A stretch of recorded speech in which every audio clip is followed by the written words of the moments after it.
semuanya, selamat datang di podcast kelompok 6 dari mata kuliah Sistem Pengendalian Manajemen. Hari ini kita akan bahas kafe modern yang berada di Kota Palangkaraya, yaitu Kafe Wiko Space. Wiko Space dikenal karena konsepnya yang cozy dan kekinian dengan menyediakan menu kopi, mocktail, dan makanan yang khas yang bisa kamu nikmati bareng teman dan komunitas. Kali ini kami bakal membahas hasil wawancara langsung dengan pemilik Wiko Space untuk melihat bagaimana sih strategi bisnis mereka dijalankan dari visi misi sampai pengelolaan tim.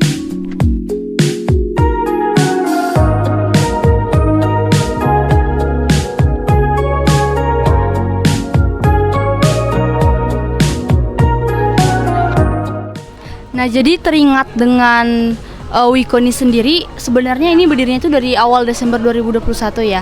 Tapi bangunan itu udah ada dan awalnya itu cuma iseng doang. Tapi karena dilihat ternyata banyak orang yang pengen nongkrong di sini tuh, jadinya berkembang. Terus ya karena nyaman dan sekarang tuh dijadikan sebuah kafe yang vibes-nya tuh rumah gitu. Kalau bicara Wiko Space tuh dari tahun 2021 Desember ya, itu sebenarnya project iseng nggak sengaja. Jadi waktu itu memang tempatnya udah ada bangunan utama yang pertama, tapi ternyata kok nggak dijadiin tempat tongkrongan. Dan ini konsepnya keren banget nih. Kenapa tuh? Bukan beton dan bukan juga dengan kaca-kaca, tapi dari kayu bangunannya. Dan ini bikin kesan dari kafenya itu sedikit lebih tradisional dan alami. Kalau konsep memang larinya itu, saya nggak suka beton besi kaca. Jadi saya lebih suka tuh kayu, daun, sama yang sifatnya alami. Selain menjual kopi dan makanan, Wiko Space juga sering digunakan sebagai kegiatan event, meeting, dan juga sebagai wedding organizer. Kita memang akhirnya gunakan tempat itu kayak space buat ngumpul. Terus kalau kita ada event kita setup di sini, kalau ada meeting kita bisa meeting di sini. Nah, karena Kak Cacan punya latar belakang di event organizer, tempat ini juga sering jadi wadah buat kegiatan kreatif. Menu dan promo juga rutin diperbarui. Mereka selalu minta feedback pelanggan supaya rasa dan pelayanan tetap terjaga. Strategi fleksibel, tetapi tetap memiliki standar.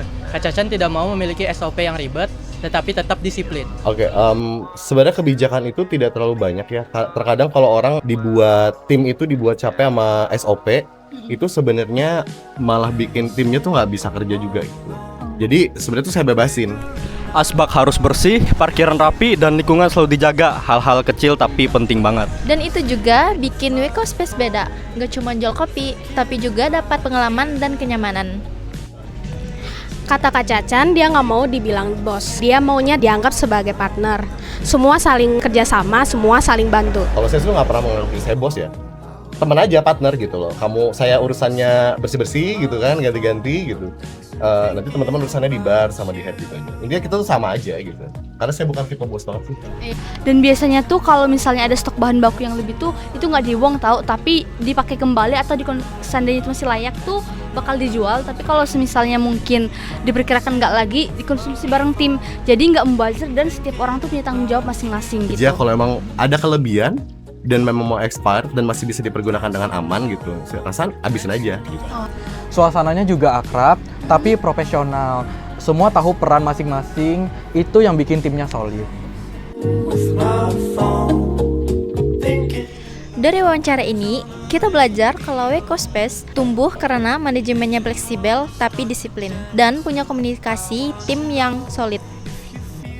Dengan konsep alami dan suasana yang seperti rumah, pelanggan, betah, dan pelayanan tetap terjaga dengan baik.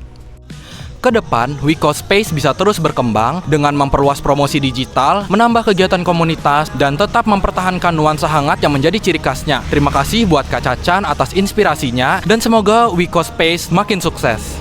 Thinking about you.